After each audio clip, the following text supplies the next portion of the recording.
UP चुनाव के ठीक पहले जाति जनगणना का आश्वासन देकर समाजवादी पार्टी के नेता अखिलेश यादव ने एक नई बहस छेड़ दी है।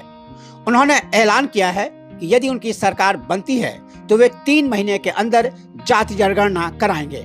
अखिलेश ने यह भी कहा है कि बीजेपी की सरकार जानबूझकर तमाम सरकारी कंपनियों का निजीकरण कर रही है ताकि आरक्षण का लाभ पिछड़ों को न मिले और यह व्यवस्था अपने आप खत्म हो जाए।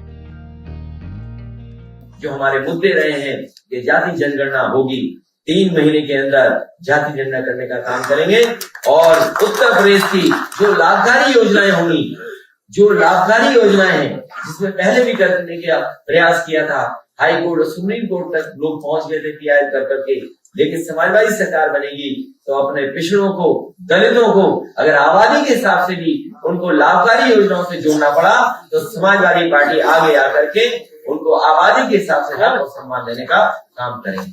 भारतीय जनता पार्टी की स्ट्रेटेजी है, ये पिछड़े और दलित तो सब समझ गए हैं कि ये भारतीय जनता पार्टी की स्ट्रेटेजी है कि धीमे धीमे सब चीजें प्राइवेट कर दो।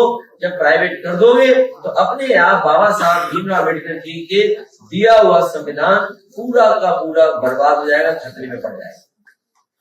जैसे जैसे प्राइवेटाइजेशन होगा वैसे वैसे आरक्षण खत्म हो जाएगा।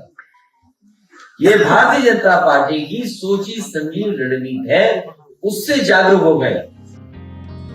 अखिलेश यादव ने यह ऐलान उस प्रेस कॉन्फ्रेंस में किया जिसमें बीजेपी छोड़ समाजवादी पार्टी में शामिल हुए दारा सिंह चौहान भी मौजूद थे।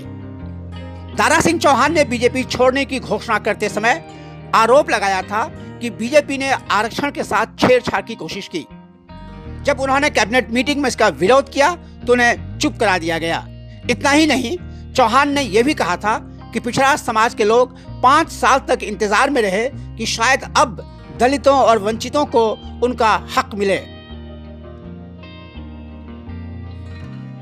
इसके पहले पिछड़ों से जुड़े संगठनों और राजनीतिक दलों ने इस बार के मतगणना में जातियों का उल्लेख करने की मांग की थी, लेकिन नरेंद्र मोदी सरकार ने यह कहकर खारिज कर दिया था कि न तो संविधान में इसकी व्यवस्था है और न ही इसकी जरूरत। बिहार के मुख्यमंत्री नीतीश कुमार व मुख्य विपक्षी दल राष्ट्रीय जनता दल के नेता तेजस्वी यादव ने एक सुर में जाति जनगणना की मांग की थी।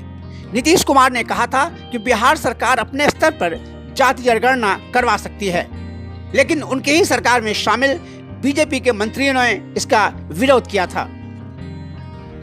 अखिलेश यादव के इस ऐलान का असर यूपी चुनाव तक सीमित नहीं रहेगा, बल्कि लोकसभा चुनाव 2024 को भी प्रभावित कर सकता है। यह यूपी से बाहर निकलकर पूरे देश की राजनीति पर असर डाल सकता है। इससे जहां बिहार के जनता दल यूनाइटेड और राष्ट्रीय जनता दल जैसे पार्टियों को बल मिलेगा, वहीं बीजेपी को इस मुद्दे पर एक बार फिर से गंभीरता से सोचना पड़ेगा।